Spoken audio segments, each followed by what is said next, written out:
Hello दोस्तों, कैसे हैं आप सब और स्वागत है आप सबका physics show with AK sir में। मेरा नाम है अदनान और आज हम पढ़ेंगे mirror formula for spherical mirrors and साथ ही साथ हम देखेंगे मैग्नीफिकेशन का फॉर्मूला क्या है। लास्ट टाइम हमने साइन कन्वेंशंस के रूल्स देखे थे और हमने बात की थी कि साइन कन्वेंशंस के जो हमारा रूल है वो कॉन्केव मिरर कॉन्वेक्स मिरर वो बहुत सिमिलर है न्यू कार्टेशियन कोऑर्डिनेट सिस्टम्स के कंपेयर में, जिसमें हम कार्टेशियन सिस्टम को कार्टेशियन प्लेन को एक्स एक्सिस और वाई एक्सिस में डिवाइड करते हैं। सिमिलरली इसमें भी हमने एक्स एक्सिस और वाई एक्सिस में डिवाइड किया था, जहाँ पे हमारा एक्स एक्सिस प्रिंसिपल एक्सिस है और जो हमारा पोल है वो हमारा ओरिजिन होता है। और हमने बात की थी कि जो हमारा ऑब्जेक्ट है वो हमेशा लेफ्ट ऑफ द मिरर में होगा, उसको हम लेफ्ट ऑफ द मिरर को हम in front of the mirror भी बोलते हैं और राइट ऑफ द मिरर को बिहाइंड द मिरर भी बोलते हैं। तो हमने बात की थी कि ऑब्जेक्ट हमें हमेशा हमारा लेफ्ट ऑफ द मिरर होगा और हमारी जो इंसिडेंट रेज होगी वो हमारी हमेशा लेफ्ट टू राइट की ओर होगी और all the distance is measured in the directions of the incident ray are taken to be positive. Means सारी डिस्टेंस जो हम पोल से राइट की ओर मेजर कर रहे हैं parallel to the principal axis वो पॉजिटिव होगी और लेफ्ट में जो मेजर करेंगे parallel to the principal axis from the pole वो नेगेटिव होगी। साथ ही साथ हमने देखा था कि प्रिंसिपल एक्सिस के रिस्पेक्ट में all the distances which are measured parallel to the principal axis about the principal axis are taken as positive and all the distances that are measured perpendicular to the principal axis and below the principal axis are taken to be negative. और साथ ही साथ हमने इस 6 objects के लिए वो है हमारे 6 आइटम्स के लिए radius of curvature, focal length, object distance from the pole, image distance from the pole, height of the object from the pole and height of the image from the principal axis and height of the object from the principal axis. इसके लिए हमने देखा था sign conventions के rule के हिसाब से ये सारे आइटम्स क्या साइन अज्यूम करेंगे। इसको एक बार रिवाइज कर लेते हैं हम और एक बार हम इसको फिर से एक बार अच्छे से समराइज कर लेते हैं कि ये वैल्यूज़ क्या रहेगी। तो कॉन्वेक्स मिरर के केस में अगर हम सबसे पहले देखेंगे, हमने बात की थी कॉन्वेक्स मिरर सबसे आसान है। क्यों? क्योंकि जो रेडियस ऑफ कर्वेचर है वो हमेशा पॉजिटिव होगा, क्योंकि सेंटर ऑफ कर्वेचर मेरा होता है हमेशा राइट ऑफ द मिरर या बिहाइंड द मिरर होता है, इसलिए मेरा रेडियस ऑफ कर्वेचर हमेशा पॉजिटिव होगा। सिमिलर वे में अगर मैं बात करूँ फोकल लेंथ के लिए, तो मेरा फोकल पॉइंट है या प्रिंसिपल फोकस है वो भी राइट ऑफ द मिरर होता है, इसलिए मेरा फोकल लेंथ भी क्या होगी, हमेशा पॉजिटिव होगी। ऑब्जेक्ट डिस्टेंस हमेशा for all the cases for all the mirrors हमेशा नेगेटिव होती है, ठीक है। और image in case of convex mirror हमें पता है कि कॉन्वेक्स मिरर में इमेज जो होती है वो हमेशा प्रिंसिपल फोकस और पोल के बीच में बनती है, जो कि राइट ऑफ द मिरर है या बिहाइंड द मिरर है, इसलिए वो पॉजिटिव होगी, ठीक है। हाइट ऑफ द ऑब्जेक्ट हमेशा for all mirrors all cases height of the object हमेशा पॉजिटिव होती है। और हाइट ऑफ द इमेज, क्योंकि हमारी इमेज वर्चुअल बनती है, कॉन्वेक्स मिरर के केस में वर्चुअल इमेज हमेशा इरेक्ट होती है, मतलब अबाउट द प्रिंसिपल एक्सिस होती है, इसलिए height of the image positive होगी। कॉन्केव मिरर में आते हैं तो हम इसको दो केसेस में इसको डिवाइड कर सकते हैं, केस 1 और केस 2 में। एक्चुअल में ऑब्जेक्ट पोजीशन के बेसिस में हमने देखा था 6 केस देखे थे, ABCDEF करके। तो अगर मैं उसको साइन कन्वेंशन के टर्म्स में देखूं तो मैं उसको 2 ब्रॉड केसेस में डिवाइड कर सकता हूं, जहाँ पे केस 1 है मेरा ऑन और बी और एफ। तो ऑब्जेक्ट पोजीशन अगर देखें तो इस केस 1 के अंदर अपने आप में ऑब्जेक्ट्स की 5 पोजीशंस आ रही है। वो कौन सी है? एक तो ऑब्जेक्ट मेरा इन्फिनिटी पे है, ऑब्जेक्ट मेरा इन्फिनिटी या सेंटर ऑफ कर्वेचर के बीच में है, सेंटर ऑफ कर्वेचर और प्रिंसिपल फोकस के बीच में है, प्रिंसिपल फोकस पे है, ठीक है। तो ये जो और सेंटर ऑफ कर्वेचर पे है, तो ये जो केस है केस 1, इसमें मेरे ऑटोमेटिकली 5 केसेस आ रही है ऑब्जेक्ट की, ठीक है। और जो मेरी लास्ट केस है, जो केस एफ अपन ने देखा था कॉन्केव मिरर के केस में, वो है बिटवीन पोल एंड फोकस, तो वो मेरा केस 2 अलग बन रहा है। तो इन 5 केसेस के लिए हम देखेंगे कि साइन कन्वेंशन सेम है। वो कैसे? रेडियस ऑफ कर्वेचर हमेशा हमारा कॉन्केव मिरर के केस में नेगेटिव होता है। क्यों? क्योंकि हमारा centre of curvature left of the mirror होता है, इसलिए रेडियस ऑफ कर्वेचर नेगेटिव होगा। सिमिलर अगर हम थ्योरी से देखें तो फोकल लेंथ भी हमारा नेगेटिव होगा, क्योंकि principal focus left of the mirror होता है। ऑब्जेक्ट डिस्टेंस हमेशा नेगेटिव होती है। इमेज इन 5 केसेस में हमने देखा था, जब हमारा जो ऑब्जेक्ट है वो प्रिंसिपल फोकस पे या प्रिंसिपल फोकस से पीछे है, तो हमने देखा था कि इमेज कैसा भी हो लेकिन इमेज हमेशा रियल होता है और इन्वर्टेड होता है, इसलिए रियल इमेज कहाँ बनती है? लेफ्ट ऑफ द मिरर बनती है, इसलिए हमारी इमेज डिस्टेंस नेगेटिव हो जाएगी। हाइट ऑफ द ऑब्जेक्ट हमेशा पॉजिटिव होती है इररिस्पेक्टिव ऑफ द केस, और height of the image real image के केस में इन्वर्टेड होती है, इसलिए हमारी बिलो द प्रिंसिपल एक्सिस हमारा इमेज बनेगा, इसलिए नेगेटिव होगा। लेकिन कॉन्केव मिरर के केस में जब हम पोल और फोकल पॉइंट के बीच में आ जाते हैं, मतलब फोकल लेंथ से आगे आ जाते हैं थोड़ा, तो हम देखते हैं radius of curvature, focal length, object distance और हाइट ऑफ द ऑब्जेक्ट तो सेम रहेंगे, लेकिन जो इमेज है अब मेरा, क्योंकि इमेज वर्चुअल एंड इरेक्ट बन रहा है, तो मेरा image right of the mirror बनेगा और right of the mirror distances are taken to be positive, तो मेरा इमेज पॉजिटिव हो गया। साथ ही साथ वर्चुअल इमेज हमेशा इरेक्ट बनती है, मतलब अबाउ द प्रिंसिपल एक्सिस, इसलिए ये पॉजिटिव हो जाएगा। तो इनको इन 3 ब्रॉड कैटेगरीज में कॉन्वेक्स मिरर का एक case for all object positions and concave mirror के केस में 2 case for different object positions, जिसमें केस 1 में 5 केसेस आ रहे हैं ऑब्जेक्ट पोजिशन के और केस 2 में एक सिंगल केस आ रहा है ऑब्जेक्ट पोजिशन का। इसको हम इन कैटेगरीज में सेग्रीगेट कर सकते हैं और आप इसको ऐसे करके याद रखेंगे, ठीक है। एक बार अब हम एनसीईआरटी को रिफर करते हैं कि एनसीईआरटी क्या बोल रहा है। मिरर फॉर्मूला एंड मैग्निफिकेशन, हम अब फाइनली मेन टॉपिक पे आ गए, मतलब न्यूमेरिकल जिन लोगों का जिसका आपको बेसब्री से इंतजार था। In a spherical mirror the distance of the object from its pole is called the object distance. ये हम पिछली क्लास में पढ़ चुके हैं। ऑब्जेक्ट डिस्टेंस यू होता है, स्मॉल यू होता है, object distance of object from the pole, ठीक है।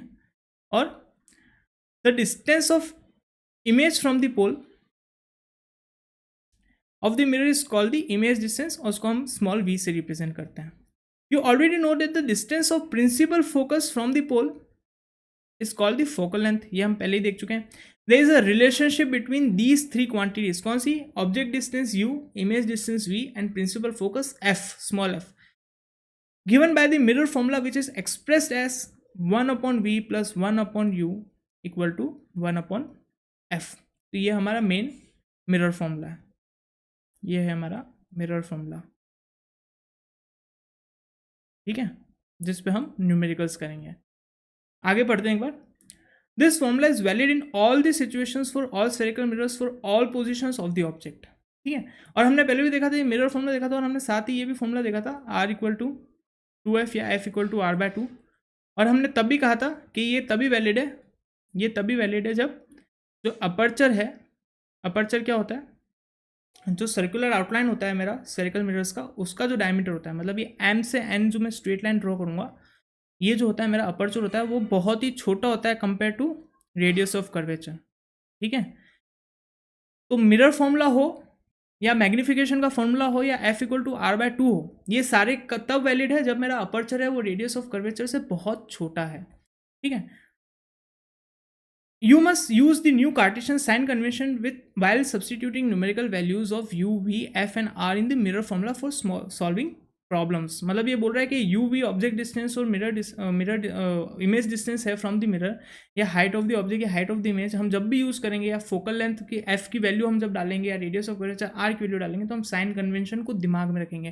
फॉर एग्जाम्पल, अगर जैसे आप कोई बोले कि focal length of the concave mirror is 20 centimetre, तो आप एफ इक्वल टू 20 सेंटीमीटर नहीं लिखेंगे। आपको पता है कि कॉनकेव मिरर के केस में फोकल लेंथ कैसा होता है, नेगेटिव होता है, तो आप लिखेंगे negative 20 centimetre for concave mirror के केस में, कॉनकेव मिरर के केस में। और अगर बोल रहा है आपको कि radius of curvature of convex mirror 40 centimetre, तो आपको पता है कि radius of curvature convex mirror के केस में कैसा होता है, पॉजिटिव होता है। और 40 बोल रहे हैं तो प्लस 40 सेंटीमीटर आप लिखेंगे। तो आपको मेक श्योर करना है कि आप अपने फॉर्मूलेज में साइन को अच्छे से, साइन आपका रिप्रेजेंटेटिव है कि आपका जो मिरर है वो कैसा है। फोकल लेंथ में अगर साइन और रेडियस ऑफ कर्वेचर में जो साइन होता है उससे हमें पता चलता है कि मेरा जो मिरर है वो कैसा है, कॉनकेव मिरर है या कॉन्वेक्स मिरर है। तो रेडियस ऑफ कर्वेचर अगर मैं बोल रहा हूँ कि 40 सेंटीमीटर कॉन्वेक्स मिरर के लिए, तो आप उसको प्लस 40 सेंटीमीटर लिखेंगे। क्यों? क्यों? वो कॉन्वेक्स मिरर की बात हो रही है, ठीक है। अगर जैसे मैं बोल रहा हूँ कि image is formed at distance of 15 centimetre in front of the mirror, तो मुझे पता है in front of the mirror मतलब कैसा हो गया, मेरा मिरर के सामने, मतलब लेफ्ट ऑफ द मिरर। तो 15 centimetre in front of the mirror क्या हो जाएगा, -15 सेंटीमीटर। ये इमेज इन फ्रंट हो गया, इन फ्रंट ऑफ मिरर या लेफ्ट ऑफ, इन फ्रंट या लेफ्ट ऑफ मिरर, ठीक है। और अगर आपको बोल रहा है कि इमेज इज फॉर्म्ड, जैसे कॉन्वेक्स मिरर के केस में होता है कि इमेज हमेशा बिहाइंड द मिरर बनता है या राइट ऑफ द मिरर बना है, तो आपको कॉन्वेक्स मिरर, या फिर कॉनकेव मिरर के केस में भी हमने पोल और फोकल पॉइंट के बीच में जब ऑब्जेक्ट रखा था तो हमें image right of the mirror मिल रहा था। तो उस केस में अगर आपके स्टेटमेंट आते कि image is formed 30 centimetre behind the mirror, ठीक है, 30 सेंटीमीटर बिहाइंड द मिरर, तो मैं प्लस साइन यूज़ करूँगा अगर मेरा वर्ड क्या है, बिहाइंड मिरर, ठीक है, या बिहाइंड मिरर या राइट ऑफ द मिरर। और साथ ही साथ आप इसमें ये भी देख सकते हैं कि अगर मेरा ऐसा कोई स्टेटमेंट आ जाता है कि 15 centimetre in front of the mirror पे इमेज बन रही है, तो यहाँ से साफ साफ पता चलता है कि मेरा जो मिरर है वो कॉनकेव ही है। क्यों? क्योंकि 15 centimetre in front of the mirror मतलब इमेज कैसी हो गई, रियल हो गई, लेफ्ट ऑफ द मिरर है मतलब रियल और इन्वर्टेड इमेज है, और रियल और इन्वर्टेड इमेज हमेशा कॉनकेव मिरर के लिए बनती है, तो यहाँ पे ऑटोमेटिकली कॉनकेव मिरर हो जाएगा। अगर नहीं भी लिखा है तो आप इसको, आपको यहाँ से इसको डिड्यूस करना पड़ेगा, आपको इन्फर करना पड़ेगा कि ये कॉनकेव मिरर है। और यहाँ पे अगर ये इमेज बोल रहा है 30 सेंटीमीटर बिहाइंड द मिरर, तो भाई कुछ भी हो सकता है, कॉनकेव भी हो सकता है, कॉन्वेक्स भी हो सकता है, बहुत पॉसिबल, कॉनकेव भी हो सकता है या कॉन्वेक्स भी हो सकता है, दोनों पॉसिबल है, ठीक है। तो ये कुछ हम इसको और डिटेल में जब न्यूमेरिकल सॉल्व करेंगे तो आपको और अच्छे से समझ में आ जाएगा, मैंने आपको बहुत बेसिक तरीके से बताया। अब आगे एक बार मैग्निफिकेशन पे आ जाते हैं, क्या बोल रहा है, magnification produce by spherical mirror gives the relative extent to which the image of an object is magnified with respect to the object size, ठीक है, इंपॉर्टेंट लाइन है, with respect to the object side, magnification is with respect to the object side. Object size के respect में हम देखेंगे कि enlarge है या डिमिनिश है, वो चीज़ हमारी अगर इमेज की निकल के आ रही है, image size with respect to object size कैसी है, ठीक है, उसको हम बोलेंगे magnification. It is express as the ratio of height of the image to the express as the ratio of height of the image to the height of the object. ये हमारा क्या हो गया, डेफिनेशन हो गया, ठीक है, ये डेफिनेशन है मैग्निफिकेशन का। तो मैग्निफिकेशन डेफिनेशन क्या, what is magnification, magnification produce by spherical mirror gives the relative extent to which image of an object is magnified with respect to the object size. It is expressed as a ratio of the height of the image to the height of the object. It is usually represented by the letter small m. ठीक है, if h is the height of the object and h dash is the height of the image, then the magnification m produced by spherical mirror is given by m equal to height of the object divided by height of the image divided by height of the object, or m is equal to h dash upon h. The magnification m is also related to the object distance u and image distance v. It can be expressed as magnification m equal to h dash image height upon object height equal to negative of image distance upon object distance. तो यहाँ से शुरू करके यहाँ तक आपको इसको by heart learn करना है। ये क्या है, अगर मैं यहाँ पे क्वेश्चन पुट कर दूँ तो ये है व्हाट इज, या फिर defined magnification of spherical mirrors. What is magnification of spherical mirrors, ठीक है। अब ये ऐसे क्यों है भाई डेरिवेशन हमारे कोर्स में नहीं है। कॉनकेव मिरर ये मिरर फॉर्मूला हो या फिर मैग्निफिकेशन फॉर्मूला हो, derivation is not in course, मैं लिख दे रहा हूँ ताकि आप इधर उधर अपना मतलब समय ना बर्बाद करें। Is not in course, 10th class के लाइट चैप्टर में डेरिवेशन नहीं है, ठीक है, आप इसको याद रखेंगे। आगे क्या बोल रहा है, you may note that the height of the object is taken to be positive as object is usually placed about the principal axis. height of the object क्या होती है, h होती है, हमें हमेशा h होता है। height of the object is taken to be positive, ठीक है। the height of image should be taken as positive for virtual image, क्यों, क्योंकि virtual image हमेशा erect होती है, तो वर्चुअल इमेज के लिए हाइट कैसे हो गई, इरेक्ट मतलब अबाउट द प्रिंसिपल एक्सिस, तो positive for virtual image. However it is to be taken as negative for real image, क्यों, नेगेटिव इमेज हमेशा, नेगेटिव इमेज रियल इमेज कैसी होती है, इन्वर्टेड होती है, इसलिए negative for real image. A negative sign in the value of magnification indicates that the image is real. A negative sign in the value of the magnification indicates that the image is real. कैसे भाई, क्या बोल रहा है कि अगर magnification negative है तो मतलब इमेज क्या होगी, रियल होगी। कैसे, हम देखते हैं। मैग्निफिकेशन क्या होती है, height of image upon height of object, ठीक है, और ये क्या बोल रहा है, इसकी वैल्यू क्या है, नेगेटिव। और हाइट ऑफ ऑब्जेक्ट क्या होता है, हमेशा पॉजिटिव होता है। तो अगर मेरे को डिनोमिनेटर में पॉजिटिव मिल रहा है और नेट वैल्यू मेरे को नेगेटिव चाहिए, मतलब मेरे को इमेज की हाइट क्या करनी पड़ेगी भाई, किसी एक को तो नेगेटिव बनाना पड़ेगा ना, तभी तो नेट नेगेटिव आएगा। मतलब हाइट ऑफ इमेज नेगेटिव आ गई, मतलब इमेज कैसी है, इन्वर्टेड है। इन्वर्टेड इमेज किस केस में बनती है, रियल केस में। जब मेरा इमेज रियल होता है तो रियल और इन्वर्टेड इमेज बनती है। तो क्या बोल रहा है, negative sign in the value of magnification indicates that the image is real. इसी चीज़ को अगर मैं m equal to minus v by u से देखूँ, तो अगर मेरा माइनस वी बाई यू, अगर मैं m equal to minus v by u से देखूँ, ये मेरा नेगेटिव है, मतलब क्या है, मेरा minus v by u negative है, तो वी बाई यू क्या हो जाएगा, पॉजिटिव हो जाएगा, v by u equal to positive. और ऑब्जेक्ट डिस्टेंस कैसी होती है, हमेशा, ये तो हमेशा नेगेटिव होती है।